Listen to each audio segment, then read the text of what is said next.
Halo sobat, kembali lagi ketemu dengan saya ya. Kali ini saya mau membahas yang namanya pocong.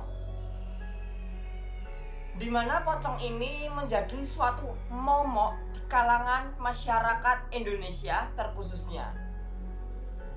Bukan hanya di Pulau Jawa saja, tapi di berbagai wilayah Indonesia. Mereka sudah mengenal istilah pocong. Di mana pocong ini adalah sosok makhluk tak kasat mata yang tertutupi kain kafan dan diikat oleh tali-tali pocong. Konon katanya, pocong itu sangat usil dan konon katanya semburan lidah pocong akan membuat tubuh kita bisa melepuh bahkan membusuk. Dan hanya pocong itu sendiri yang mampu mengobatinya. Tapi itu konon katanya. Realitanya kita nggak pernah tahu kalau nggak ada bukti nyatanya. Mari kita bahas sekilas tentang pocong. Mungkin kalian bertanya-tanya, dari mana sih asal usulnya pocong itu? Kenapa harus ada pocong? Apakah pocong itu adalah roh dari mayat yang mati? Ataukah pocong itu adalah arwah gentayangan dari mayat yang mati?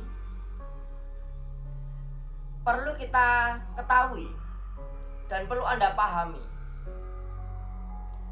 Yang namanya orang mati, kalau sudah mati dia tidur selamanya. Tidak ada yang namanya roh gentayangan, jiwa gentayangan, atau menjadi pocong. Tidak ada. Lalu bagaimana pocong tercipta? Pocong tercipta dari sifat manusia. Pocong itu adalah jenis setan yang lahir dari sifat manusia. Dia itu sifat dimana ciri khas pocong yaitu dengan badan tertutup kain kafan dan diikat dengan tali pocong. Karena pocong itu lahir dalam adat istiadat keyakinan Islam. Ciri khas kematian bagi orang Islam, ketika orang itu mati, maka orang itu akan dipocong. Dan sifat dari orang yang dipocong itu akan melahirkan sosok pocong. Bukan sukmanya yang gentayangan. Tapi kalau di Muslim ada istilah yang namanya jin korin. Jin korin itulah yang menjelma menjadi sosok pocong, menyerupai dari orang yang mati itu dan mengikuti sifat yang dominan dari orang itu. Kalau orang itu baik, maka nanti ketika pocong itu muncul, dia akan menjadi pocong yang baik. Tapi ketika yang mati itu jahat, maka ketika memunculkan sosok pocong, maka jadilah pocong yang jahat. Tapi ketika yang mati itu orangnya itu suka menolong dan membantu, maka akan tercipta sosok pocong yang suka menolong dan membantu. Tapi bila mana yang mati itu adalah sosok orang yang jahil, maka akan terciptalah pocong yang jahil. Entah suka nyembur, suka meludah. Jadi pocong itu adalah sifat dan mengikuti tradisi keyakinan Islam. Dan tentunya kalian semua sudah paham ya, kalau yang namanya pocong itu tradisinya umat Islam ya. Dan pocong yang gentayangan itu adalah korin dari orang yang sudah mati. Dan korin itu menirukan sifat yang dominan dari orang yang sudah mati. Jadi tidak heran kalau ada pocong yang jahil, ada pocong yang suka menggoda, ada pocong yang baik, ada pocong yang jahat. Sifatnya aneka ragam. Well, lalu apakah setan itu akan bisa berbuat jahat kepada kita? Tidak.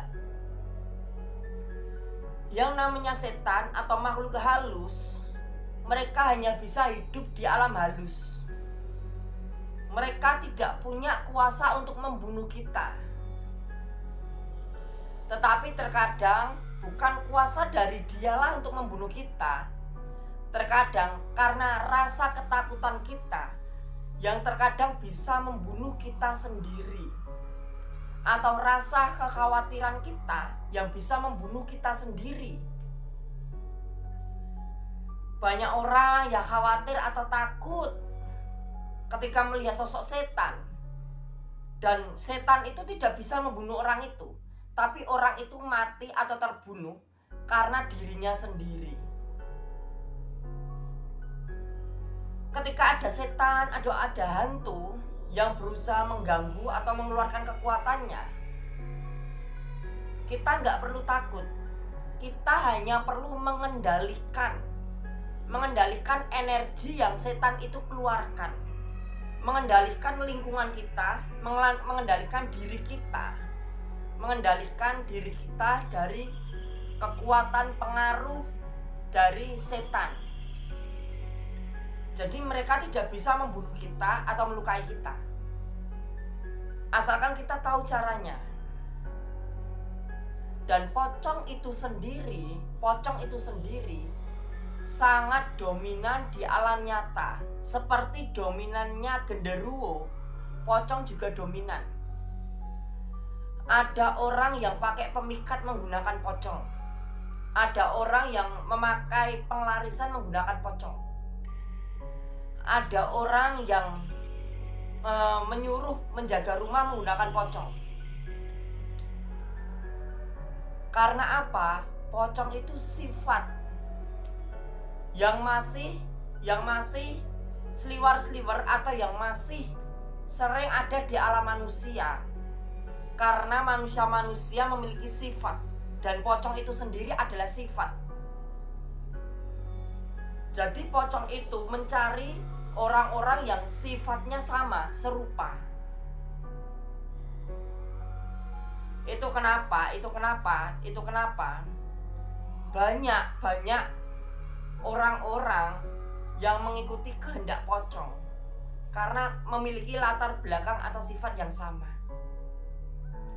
Tapi itu adalah satu hal kemusyrikan, dan auzubillah min zalik. Tuhan tidak menghendaki hal-hal sedemikian rupa. Alangkah lebih baiknya kita tetap fokus pada agama kita dan keyakinan kita. Jangan lupa untuk klik like dan subscribe video ini.